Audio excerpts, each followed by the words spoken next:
आता बातमी आहे पुण्यातून. पुण्यातील श्रीमंत दगडूशेठ हलवाई गणपती मंदिराचं स्थलांतर करण्याची मागणी हिंदू महासभेच्या आनंद दवे यांनी केली आहे. विस्ताराचे कितीही मार्ग शोधले तरी देखील गर्दी वाढणारच आहे. त्यामुळे शनिवारवाडा, सारसबाग किंवा शाळेच्या मैदानात मंदिराचं स्थलांतर करण्याची मागणी केली जाते.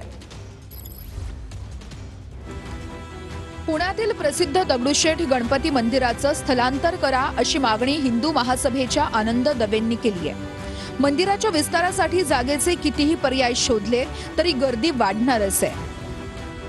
त्यामुळे मंदिराचं शनिवारवाडा, सारसबाग किंवा शाळेच्या मैदानात स्थलांतर करा अशी मागणी आनंद दवे यांच्याकडून करण्यात आली आहे. त्यामुळे आता पुण्यातील दगडूशेठ गणपती मंदिराच्या विस्तारावरून नवीन चर्चा सुरू झाली आहे. त्याआधीच या मंदिराच्या विस्तारासाठी मंदिराला लागून असलेल्या फरासखाना पोलीस ठाण्याची जागा मिळणार असल्याची माहिती भाजप आमदार हेमंत रासणेंनी दिली होती. फरासखाना पोलीस ठाण्याची जागा मंदिराच्या विस्तारासाठी हस्तांतरित करण्यास पुणे पोलिसांनी तत्वतः नाहरकत दिल्याचंही रासणे म्हणाले होते. त्यानंतर आता आनंद दवेंनी थेट मंदिरच स्थलांतर करण्याची मागणी केली आहे. सीएम साहेबांनी त्यांचे निर्देश घेऊन त्या खात्याला पाठवला.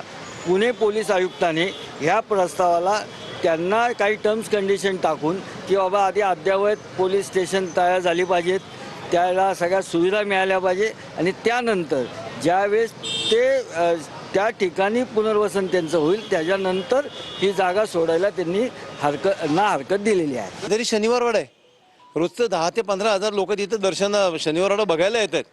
तिथं आणि 30 लोकांनंतर दगडूशेठला सुद्धा येतात. हा क्राऊड वाचेल, हा रस्ता वाचेल. किंवा आता जी डांबरकोठी म्हणून आहे जिथं आता दगडूशेठचे गणपतीचं डेकोरेशन चालतं आणि जवळजवळ 12 महिने दगडूशेठची कडा असते, ती जागा कायमस्वरूपी मंदिर होऊ शकतं.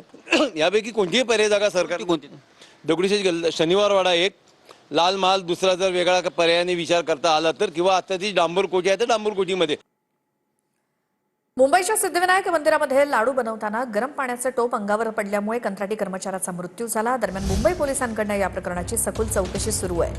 टोप अंगावर पडल्यामुळे कर्मचारी 60% भाजला होता. उपचारादरम्यान या कर्मचाऱ्याचा मृत्यू झाला. सिद्धिविनायक मंदिरात जेवण बनवणाऱ्या कंत्राटी कामगाराचा दुर्दैवी मृत्यू झाल्याची धक्कादायक माहिती समोर आली आहे. प्रसादाचे लाडू बनवताना उकळलेल्या पाण्याचा टोप अंगावर पडल्यानं 32 वर्षीय कंत्राटी सचिन रसाळ 60% भाजले होते. रुग्णालयातील उपचारादरम्यान काल रसाळ यांचा मृत्यू झालाय.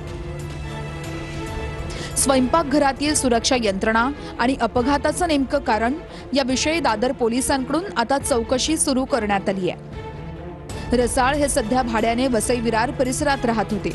सचिन रसाळ यांच्या कुटुंबियांना कंत्राटदाराकडून मदत जाहीर केली जाणार असल्याची माहिती मंदिर प्रशासनानं दिली आहे. मंदिर प्रशासन यात काळजीपूर्वक लक्ष देणार असल्याचंही सांगण्यात आलंय. गरम पाणी अंगावर पडलं आणि तो भाजला आणि त्याच्यात दुर्दैवाने मृत्यू झाला.